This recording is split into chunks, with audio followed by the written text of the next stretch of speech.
That's what we were doing it because we had sheep, we had goats, we had cows. So that's what you do when you herding, so they can see that, so they don't come over there. So that's what that was to do. So now it has hit everybody, and now you see what has been said all this time. My heart goes out to you, because now those rose-colored glasses have been taken off, haven't they?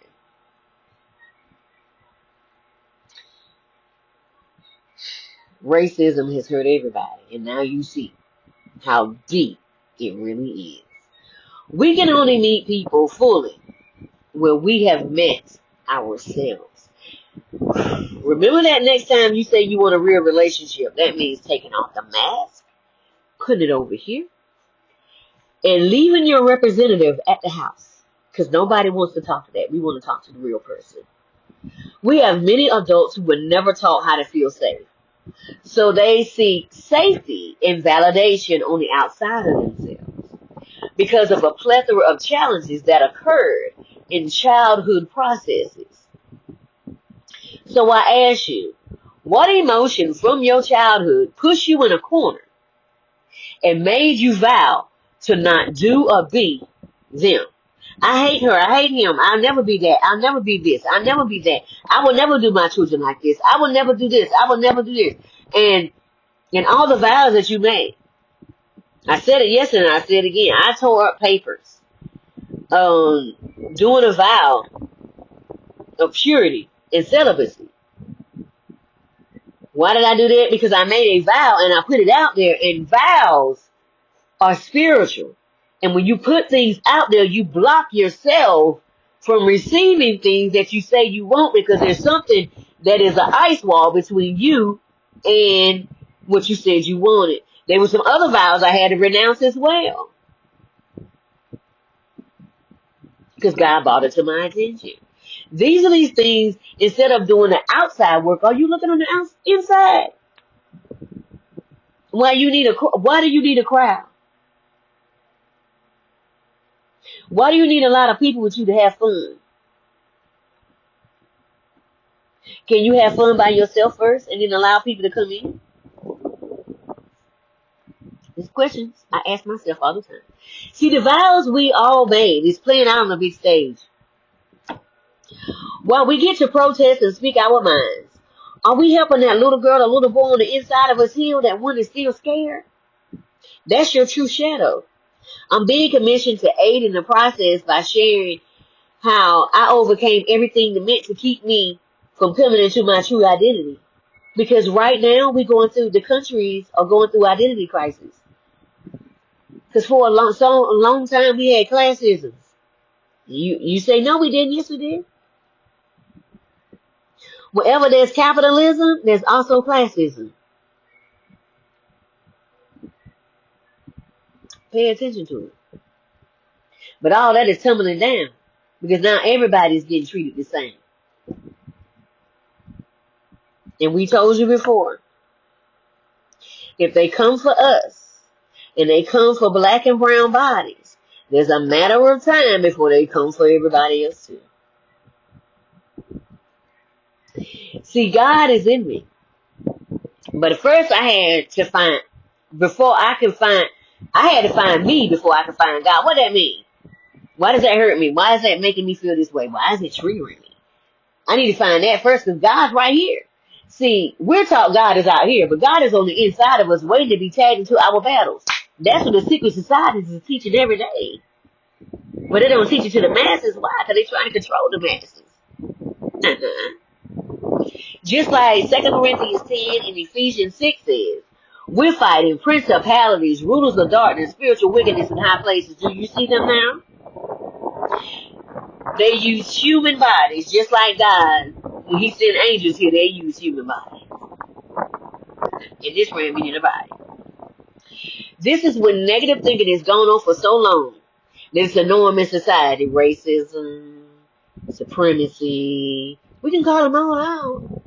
And then when you call them out, oh, just get over it.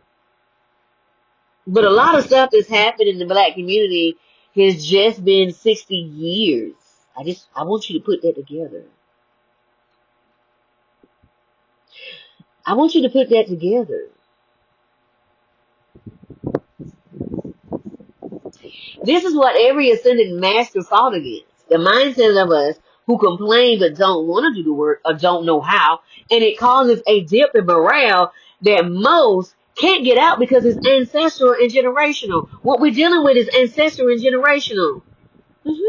Pay attention. So to get out, it requires one to get uncomfortable and get past the plateau of complacency or complicitness, or this is how we've always done it. Everybody's hands got to get dirty. Everybody. Not just one group. When are we going to respect each other? Yes, we know the FBAs were here first. We also know everyone's life is important as well. What we do for one, we do for all. At the same time, if people aren't willing to fight for yourself, no one is going to fight for you. What are you willing to bring to life? Remember, if it hurts people, you're dealing with God, not the people. What do you really believe? And if you really believe it, are you willing to put some action behind it?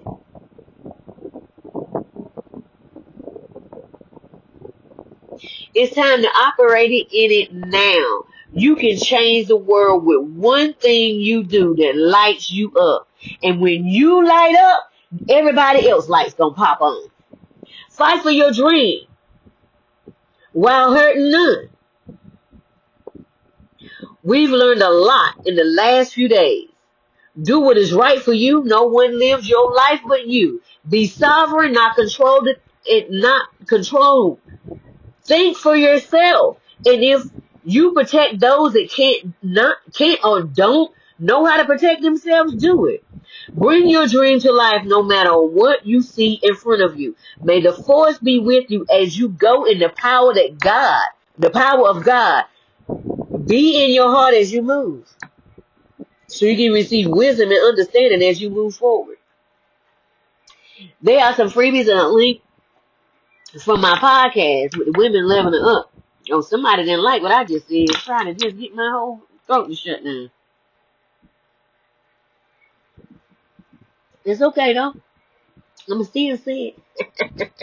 There are some freebies and a link from my podcast with the women's leveling up. Recently, about a month ago, in May, and then I had 3 magazines I was in: September, October, December, and January. Look at the description below to find the things that truly light you up, and leave everything else behind. Honey, it's time to live your best life. It's time to find out what your biggest dream is and start walking towards it. I can't wait to talk to you soon. Remember, I placed a link on my own personal bookstore. My books incorporate the essence of God. If you want to feel the presence of God, read In the Garden with the Father, Understanding True Intimacy. No matter what your background. Okay. No matter what your background. Let's go up here a little bit further and get some. Page 102. Cease to worry. Only focus on what I've called you to do. I know some things are frustrating, but trust my voice in all of the distractions and frustrations. I will never leave you nor forsake you. My God, my God. God always give a word in and out of season to those that are ready to receive it. Don't forget about my other 2 books, Befriending the Shadow, Unshakable Peace, Befriending the Shadow, Unshakable Peace, Unstoppable Change. Both of these books are shadow activity books because I didn't see a shadow activity book where you can have fun, where you can color, and you can deal with your shadow while also having a great time. So God said, well, make it. I said, well, say less. So you get a word of knowledge, then you get an exercise, then you get a shadow question. Not so nice because that shadow question is a mirror. It asks you some questions that you've been trying to run away from. Okay? Then you have a color page. God asked me to keep between the age of 5 and 10. Why? Because the ages of 5 and 10 are when the most childhood wounding happens.